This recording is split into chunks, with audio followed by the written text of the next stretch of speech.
War Games. We will get you ready for your next sales opportunity. Are you looking to win the sales battle? You have joined the right team. Here on the War Games Group, we take the strategies and mindsets from the most successful salespeople and share it with you. With our help, you won't have to fail your way to the top. When it comes to crossing the minefield of sales, step in the footprints of those that crossed before you. Prepare yourself for boot camp and beyond. It's time for War Games to begin. Shall we play a game? Welcome, War Gamers. It's Wednesday. Thanks for taking some time to stay with us, whether you're on the live or you are on the replay. So I am excited today. And you guys know Joe's always excited when he gets somebody to come on and talk with him. And I want to say that I'm going to bring on the screen today Bob Burg. Bob Burg is the Go Giver podcast host. He created it. He's also the individual that can help you with a very subtle shift in your focus on how to become more of a salesperson, more of somebody who provides value. And he's helped hundreds and thousands of people. He's typically not working on a small little show. He's not doing one-on-one kind of coaching or training. He does, as far as in podcast world, but what he does do is he speaks anywhere from people, groups of 50 up to 16,000 participants coming in for him. So he is known for his book, The Endless Referrals, and also the Go Giver with John David Mann. So I want to bring him up before I just gush all over him.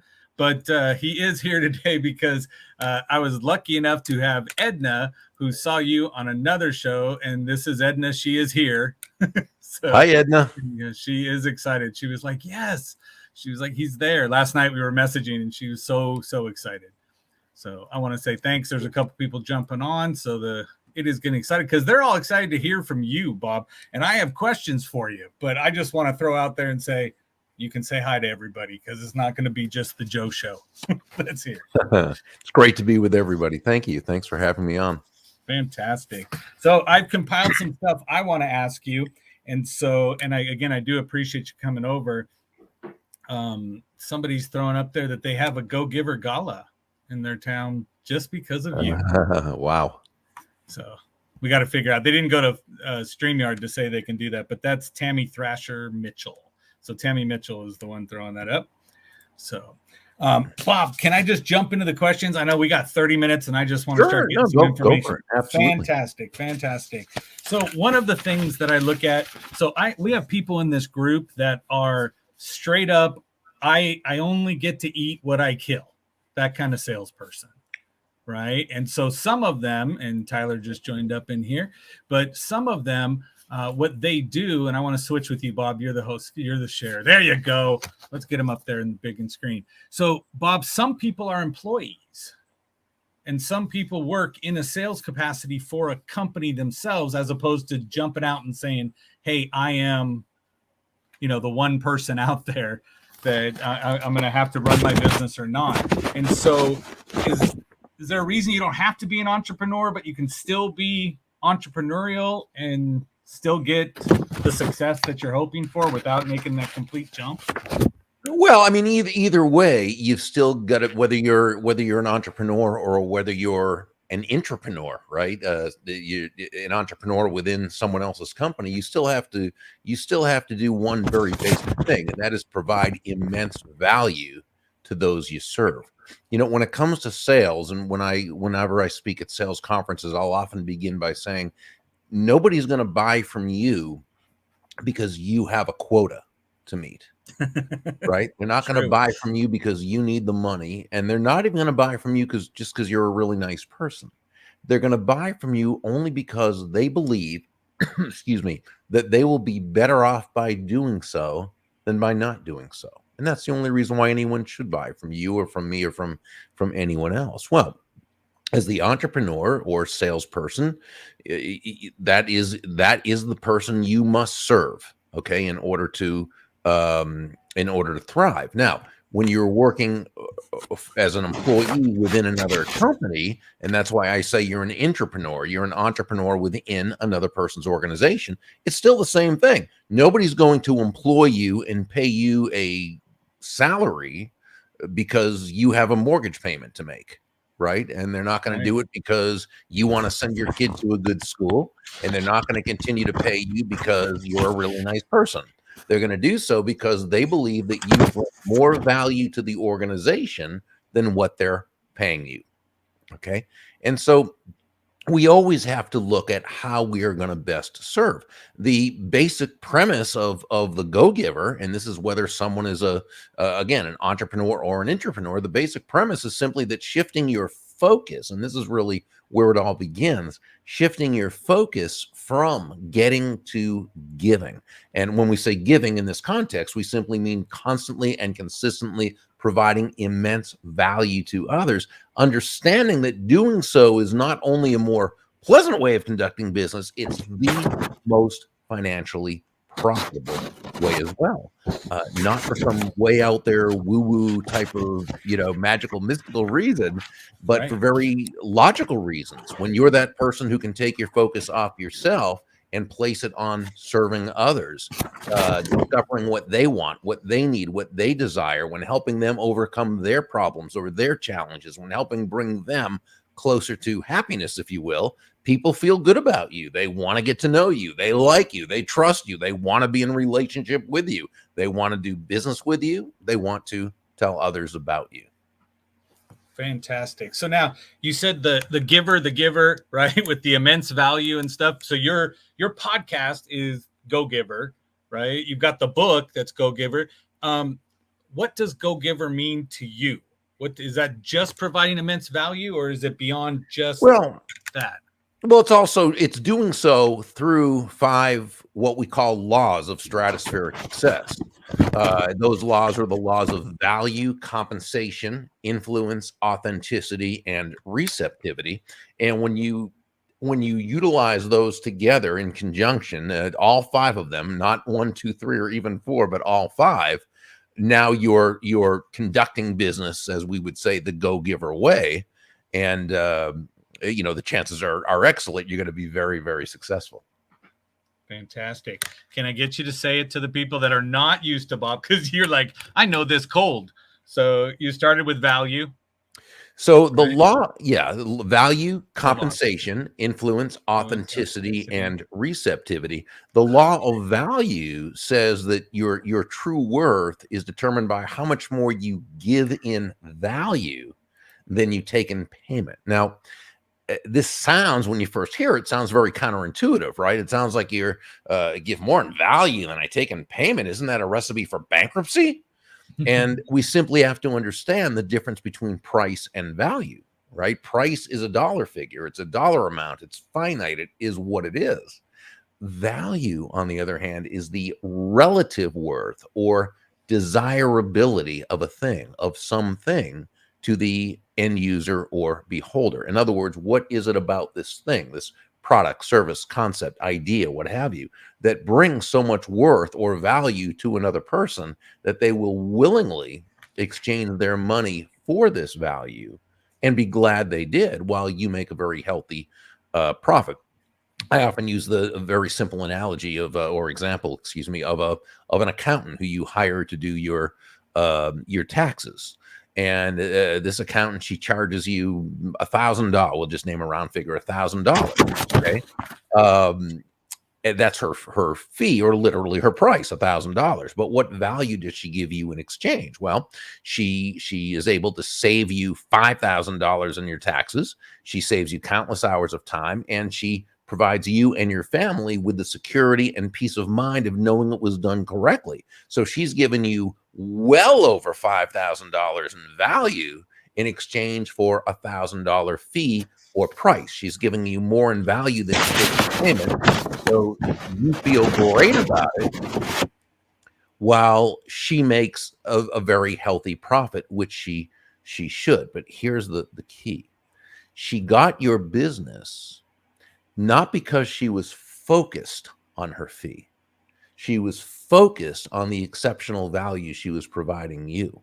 Okay. The fee was simply the result. This is why John David Mann and I say that money is simply an echo of value. It's the Beautiful. thunder, if you will, to values lightning, right? Which means Absolutely. that means the value must come first. That must be the focus. The value comes first. The money you receive is a very natural result of the value you've provided. But remember, both sides have to come out ahead. In fact, Harry Brown, one of my great mentors, he used to say, in a free market-based economy, free market simply meaning no one's forced to do business with anyone else. They do so on their own volition, by choice. In a free market-based economy, in every transaction, there should always be two profits: the buyer profits and the seller profits, because each of them come away better off afterwards than they were beforehand. Yeah, absolutely. So one of the things on the laws that I would like you just to give me a quick couple seconds kind of deal on it. I've been coming up a lot with people that are in the sales world that truly have an issue with the last one, which is receptivity. Oh, sure. That's right. And it's they're sitting there going, I'm going to give it away. I'm going to give it away. And it confuses me that somebody would do that. But what do you think the main reason why is? Someone, let's say me, I have an issue with receiving the money and the profit kind of deal. Where do you see that the big breakdown is with them? It's very natural, and let's take a look at it and go a little bit deeper with it. I think this is such an important point you bring up. The law of receptivity, which is the fifth law, the final one, says the key to effective giving is to stay open to receiving. Well, Joe, this means nothing more than understanding that, you breathe out, you also have to breathe in, right? It's not one or the other. It's not an either or, right? Breathe out carbon dioxide, breathe in oxygen. Breathe out, which is giving, breathe in, which is receiving. Giving and receiving are not opposite concepts. They're simply two sides of the very same coin, and they work in tandem. But here's the issue. The messages that we get from the world around us, all our lives, upbringing, environment, schooling, news media, television shows, social media, they have such absolutely not mixed messages about money, prosperity, abundance, and business, very negative messages, right? I mean, you think anybody who's made a fortune has done it through nefarious means on the backs of others and so forth. Now, there are bad people in the world who do things, and of course, but no, for the majority of people, especially those that operate without any, who haven't bought the special favors from government, through their lobbyists or something like that, which actually snuffs out competition. Okay, that's cronyism, not free market capitalism. That's a totally different ballgame. Anyone who in a truly free market, in other words, no one's forced to buy from you. The only way you can make a fortune, you can do great, you can receive an abundance. The only way you can do that is to provide a lot of value to a whole lot of people. But again, let's go back to the messages we get from the world around us. If you're told your entire life, both outwardly and also through just hidden messages that seem to come about, right? And that money is bad and that rich people are dishonest and good people are poor, right? And you get these messages, this gets into your unconscious. You're not actively thinking these things, no. But inside your head in the unconscious, which we know is far more powerful, right, than the conscious mind. Absolutely. You're going to reject all that good that comes to you that you've earned through providing value. Because if you start to make money, what will people think of me? Does that mean I was dishonest? Are people going to think I've changed? Or it's all these. So I believe it is very important. I believe it's necessary to make a study, a proactive study of prosperity. And, while we talk about it a little bit on a surface level in the Go-Giver through Law 5, really, there are people who this is what they do. I mean, people like Randy Gage, Bob Proctor, Sharon Lecter, who I believe you've had on your show, who I think is wonderful. People like Ellen Rogan out of Chicago or Ken Honda out of Japan. People like David Nagel, But these people, they write on in books by Catherine Ponder, the book from written in 1910, the Science of Getting Rich by Wallace D. Wattles. I mean, this explains prosperity, and it also explains why someone might push it away unconsciously. So I mean, I think all these, but today's prosperity authorities like Gage and like Lecter and these are great. And so I would get their books, I would study their blogs and their videos and what have you. Make a proactive effort to get the good information, the right information about prosperity into your mind, so that you'll allow yourself to receive. So it's going to go down to an individual's perspective on how they view success based on all the programming that has come in, whether we wanted it to or not, that came up. So I'm going to assume that Bob at one point didn't have the right perspective on becoming, unbelievably successful and reaching the masses and providing the immense value. What was one of the key trigger moments that said, hey, I got to play at a bigger one and I got to be successful for the benefit of everybody? Well, and I mean, I was fortunate because, my parents, who both grew up poor and were entrepreneurs and did well. I mean, I never had negative messages about money from my parents, which a lot of people have. So I was very fortunate that way. It wasn't something that was talked about because back then parents didn't, talk about that. It was just, but there wasn't a positive or negative issue about it. But there was from everywhere else, just like everybody. I was subject to the same messages. And I think I was probably about maybe 24, 25, 26 years old when I read a book written in published in 1960, called Psycho-Cybernetics by Dr. Maxwell Maltz. And it was the first book I'd read that introduced me really to the power of the subconscious or the unconscious, and how our belief systems, which are all unconscious, until we make them conscious, which are unconscious, actually direct our lives. It's basically how we see the world, how we understand the world, right? And and most of us live a life subject to what I call an unconscious operating system.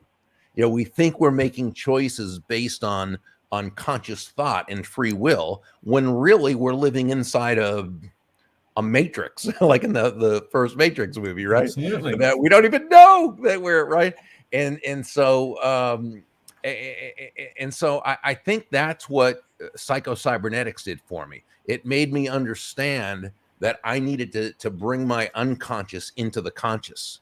And I needed to realize that everything I thought and everything I felt and everything I said and everything I did was based on pre-programming from the world around me. And once I started working through that, which, by the way, is a continuing work in progress, because I still do things unconsciously, thinking I'm right. Brushing your teeth. Yeah. Oh, right. Exactly. And I say change hands and close your eyes, because you're going to hit yourself in the eye. Yes. Yeah.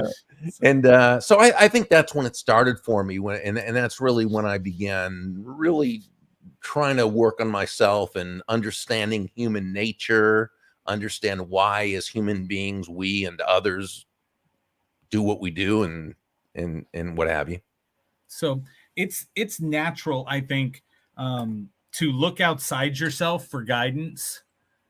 And so sometimes we don't choose the right ones, that comes up. Sure. And so again, you can go grab a book. You named off several of them. So when you look at that, getting that book invites that person into your mind as a mentor, as somebody that can help you to move forward.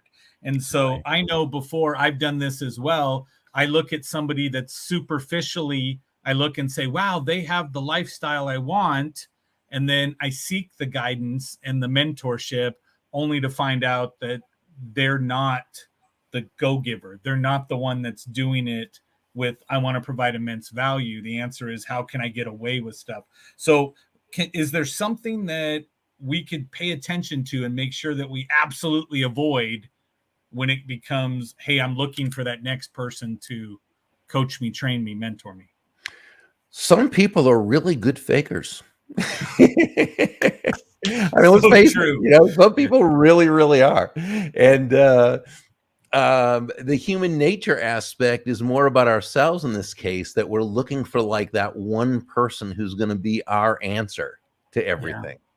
And they're probably not. And by the way, which doesn't mean they're not well intended. I mean, some people are real downright, thieves looking for an angle, and others are just, but we all have our challenges and we all have our issues. There isn't anybody out there, I don't think, who has all the answers.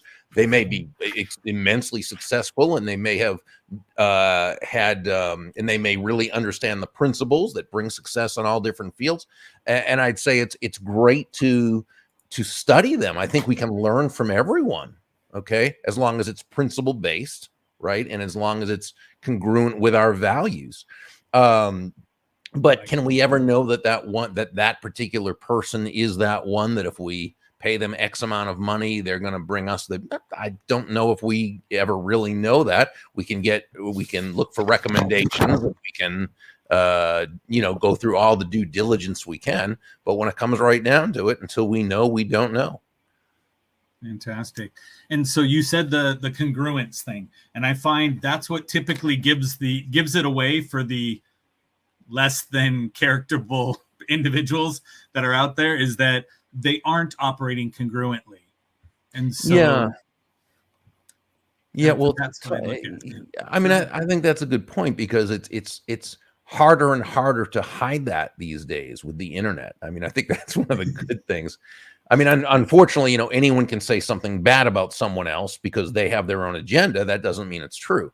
But it's also, I think, really difficult for someone to pull one over for too long a time, eventually your true self comes out. And I'm grateful that I didn't have the internet growing up for all the stupid things that I got away with. That somebody could have had a camera with. Yeah. Mine were all Polaroids. That was the day I was a kid. I always say every morning I get up and I check Twitter to see if something stupid I did 30 years ago has come back to haunt me. But exactly.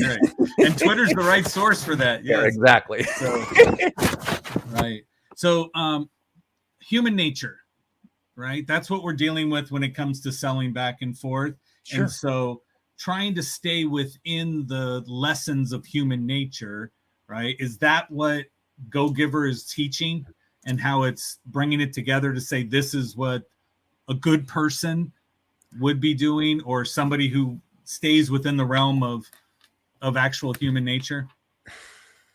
Yeah, I mean, the question itself is multifaceted. So let's look at first, if we just look at, is the Go Giver way of doing things, does it honor human nature? Is it congruent with human nature?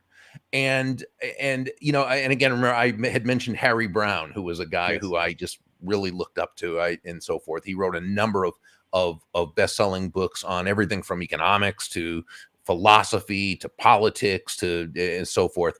But back in the 60s, he wrote a manual for a sales team he was leading, and it was never supposed to be published. But after he passed about 12, 13 years ago, his widow, Pamela, had found these two almost longer than essays, but two different things on his I didn't say that very eloquently, but on the hard drive, and she printed them out. And one was a treatise on human nature, and the other was how human nature related to sales. And she knew someone who knew an independent publisher who published it as a book called The Secret of Selling Anything. And by the way, he gives away his secret in the book. The secret of selling anything is find out what the other person wants and help them get it. So, but Harry was a guy who had a very unique take on human nature. He didn't try to change it. He respected it. He honored it. He worked within the truths of human nature. And I find that's what successful people do. They work within truth. Now, that doesn't mean they get stopped by those truths. It doesn't mean they say, oh, well, that's just how it is. No, but they start with truths, and then they work on how to improve and and from there they advance the world, both for themselves and for others.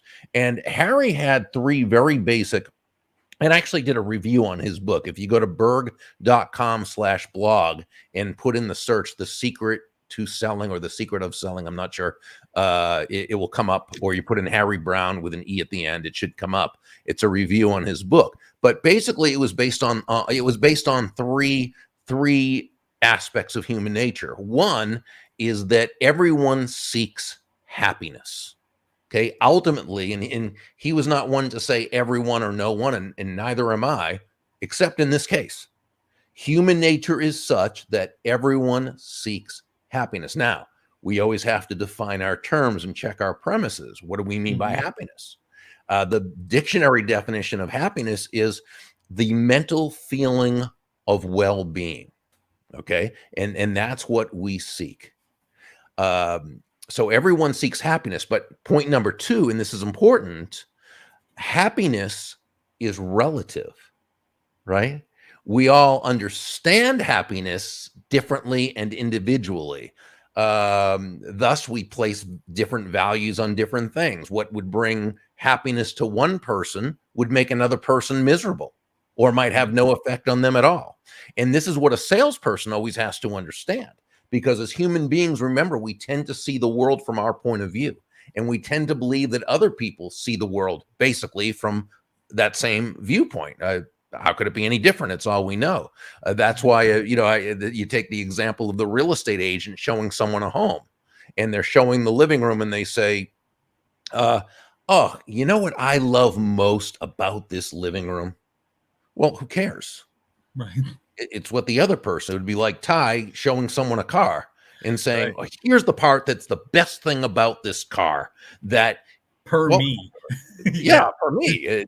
So he is right. So we always have to understand happiness is relative. So everyone seeks happiness. Happiness is relative. And then the third thing is resources are limited. Now, don't confuse that with a lack mindset. No, we live in an abundant universe. But in terms of certain human things, time, we all have a limited amount of time, right? The same 24 hours in a day or 365 days in a year or 80 or 90 or 100 years in our life, whatever. So we have a limited amount of time, energy, knowledge, money, wisdom, choices, right? So every decision a person makes, whether they buy from you or not, okay, every decision someone makes is going to come down to, do they believe it will bring them closer to happiness based on how they understand happiness and based on the limited choices they believe they have. With that in mind, the go-giver is all about doing what's best for them, helping them to get happier based on how they understand and within the limited choices or resources they believe they have. Fantastic. So we're saying happy. I also found your link, so I put it in there for the group, so they can go in and read that one. Yeah. So they easier to click than search. But I want to be very respectful of your time. I know we've got 2 minutes left. The one thing I want to say is that, so for me, all I try to do is say, is there one thing that you could tell somebody that would help them to go sell something today? I think it's just an understanding, and this is what a gentleman said to me almost 40 years ago after I'd begun in sales and and I was struggling and focused on the wrong thing, namely myself. Right. And he said to me, Burg, he was a last name kind of guy. He said, Burg, if you want to make a lot of money in sales, he said, don't have making money as your target. Your target is serving others. When you hit the target, he said, you'll get a reward, and that reward will come in the form of money. But never forget, the money is simply the reward for hitting the target. It ain't the target itself. As you said earlier, it justifies exactly how much value you're bringing in to go out there and put it is based on what you did. So that's perfect. Bob, how would people get in touch with you? Is burg.com the best way to go about? I'm a simple guy, Bob? Absolutely. Everything Bob at burg.com. Fantastic. I thank you very much for taking your time with us today. And I know everybody got it, and the replays will go crazy, and there'll be more questions coming up. But let's see, Edna, what you're thinking about how come people are losing interest on happiness and getting stagnant. Well, he said First off, he said that happiness was relative. My Yeah. relatives aren't making me happy. Ah! So, but I believe that question was to you, Bob. Yeah, I think it's individual, Edna, and if someone is not happy with things, there's a good chance that they don't have something bigger than themselves to focus on. Because as human beings, part of human nature is we want to be part of something. We want to be part of something bigger. We want to make a difference. We want to bring value. We want to create value for others. One of the best things we can do, we know, if we're ever in depression, and I'm not talking about clinical depression, I'm just talking about, because that's a different thing. I'm talking about we just kind of feel badly and feel depressed. We feel sad. Best thing you can do is do something for someone else. Right. So I think whenever we have something we're just jazzed about, something that fires us up and something, it's difficult to be unhappy. So Absolutely. the key is to find that thing. Excellent, Bob. 2:31. I want to say, please, I know you've got other things on your schedule. I appreciate you so much for coming out and sharing with the War Games group. Everybody, please go jump over to Burg.com and go find everything that's wonderful about Bob, right? Go to his podcast, get the book, do everything that you can become better. And Bob, again, thank you so much for joining us. My pleasure. Thank you. Thank you. Bye-bye. So, and everybody else out there, this is what I'm going to say. We end it the same way every time, trying to get out of here in 30 minutes, which is we're on point. But I want to just say, everybody go out and sell something. Thanks, everybody.